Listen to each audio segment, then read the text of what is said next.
Okay. Game na. Hi mga tropa, kamusta mga tropa ko? I miss you guys. Ang haba, no? Haba ng bakasyon. Radyo Bandera hanggang Thursday lang. So, pahinga nung Friday, nung Saturday, nung Sunday, nung Monday. Ayan, sa haba na yon, anong nagawa ko? Wala.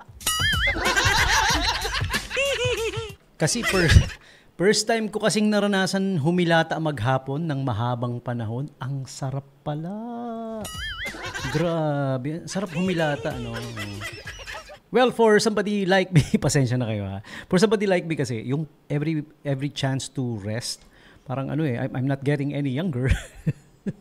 Parang ang sarap-sarap no? Parang 1-2 araw bitin na puro hilata.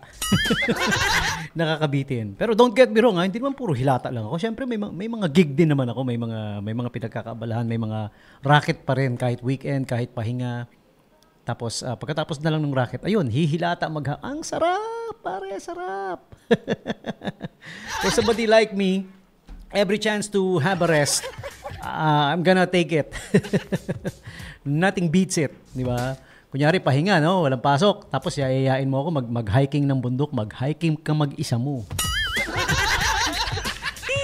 O kaya, magyaya ka, punta sa beach, mag-swimming. Versus hilata. Mag-swimming ka mag-isa mo. Hilata ang pipiliin ko. Mas masarap humilata. Tapos, naka-on yung Netflix. Naka-on yung cellphone. Unlimited wifi. Diba? Masarap. Ang sarap humilata. Di ba, KD? Andito si KD. Kevin Durant. Okay. And as usual, of course, syempre, meron tayong today's holidays and observances. Alright. Pati na rin yung mga famous birthday segment natin. O yung mga uy, watch out ha, yung mga nagbe-birthday na tropa natin. O, diba? Diyan lang kayo. Babatiin namin, igigreet pala. I-greet namin kayo isa-isa. Hindi namin kayo babatiin. Baka masarapan masyado. Marami na namang no? Marami na namang nakakagigil na news, no? Parang ang sarap mamiga ng ulo. Yung mga balitang nakakatuwa, no? Yung mga korupsyon, yung mga pandurugas, yung mga naabsuelto, anak ng billions ang tinira tapos absuelto. Anak ka ng billions. Umpisahan muna natin yung today's holidays and observances. Ayan, holidays and observances. Hi! And eto na. Ano na ba? August 26 na, no? Ilan na lang natitira? 26, meron pang 27, 28, 29, 30. Meron bang 31? Merong 31, ano? 5 araw na lang. 5 araw na lang, darating na naman si whenever I see boys and girls selling lanterns in the street, I remember the boy, but I don't remember the feeling anymore.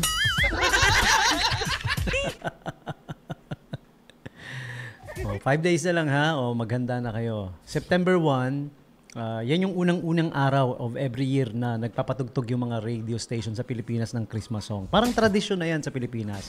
Alam nyo ba yun? Ha? Alam nyo sa London, alam nila yung tradisyon natin na yan. Pag September 1, may mga nagdedekorasyon na, may mga... there was a couple of years ago, I don't know kung 2023 ba yun o 2024, di ko na maalala. 2022 yata. They tried beating us. Di ba?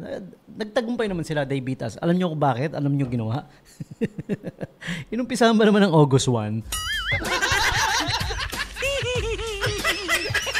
Pero one time lang nila ginawa, hindi kinagat ng tao. Sabi ng mga Londoners. Londoners, ng mga taga London. Sabi ng mga Londoners, parang syunga naman yung August pa lang nagdedekorasyon. Yung big clock nila, ano ba yung tawag sa big clock na yon? Si Big Ben. Yun, si Big Ben, dinekorasyonan nila ng tumutugtog. Nagdekorasyon sila ng Christmas ornaments.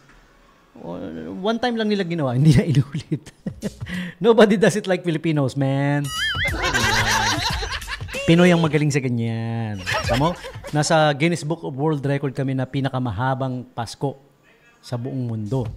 Dahil pag lahat ng bare months, Pasko sa Pinas. Diba? Uy, ayan na, meron ng puto bumbong. Diba? Meron ng bibingka. Diba? Tapos may maglalagay na ng parol, na yung mga naughty na kapitbahay na bata, titirado rin. Gawa ka ng gawa. Ba't nabubutas tong parol ko? Di mo lang, tinitirador ng kapitbahay yung bata.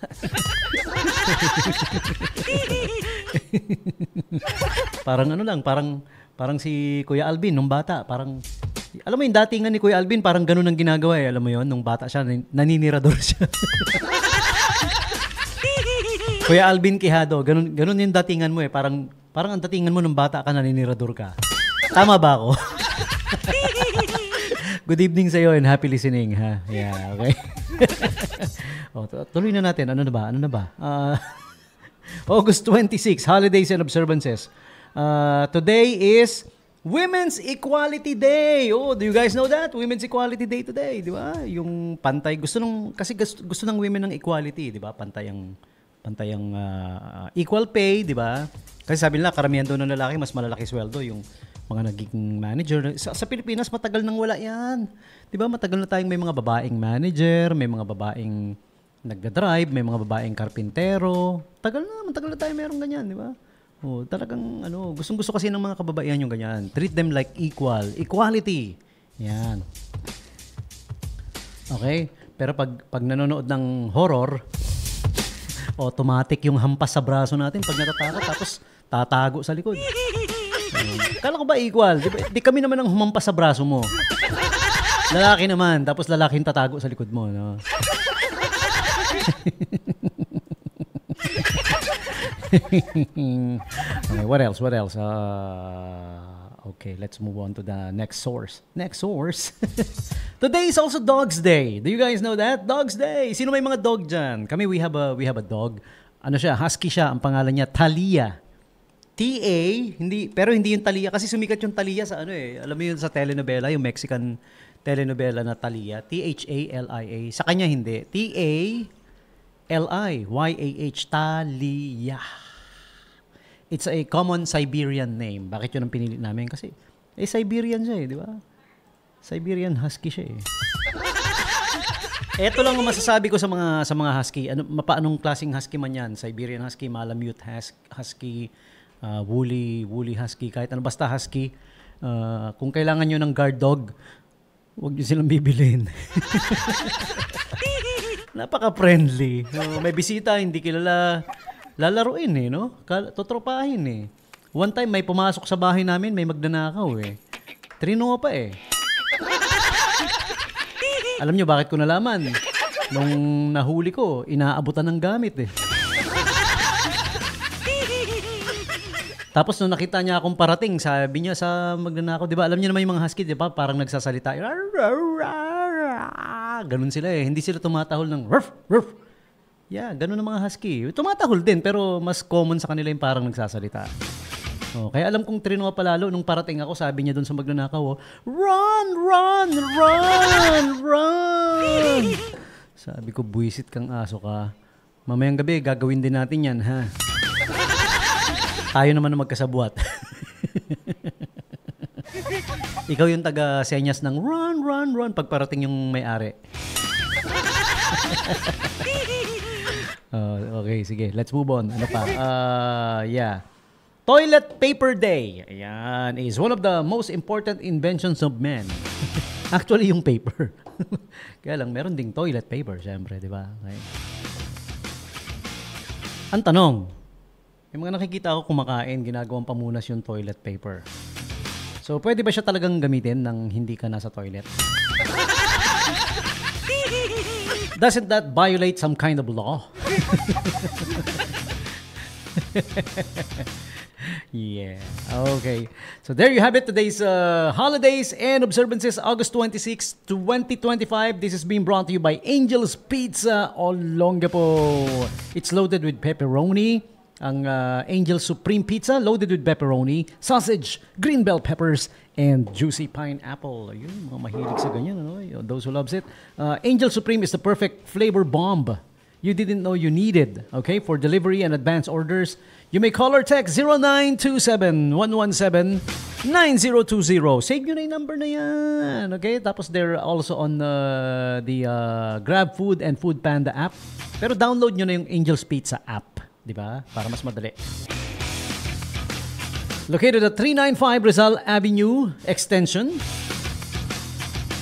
It's the Fendler Street Extension actually, sa Rizal Avenue.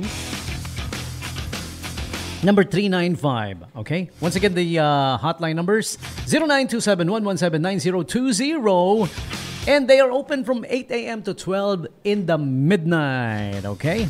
Home of the original creamy spinach dip. Uy, sarap yun, no? Hindi nyo pa tikman nyo na. Original creamy spinach dip at Angel's Pizza Olongapo, okay?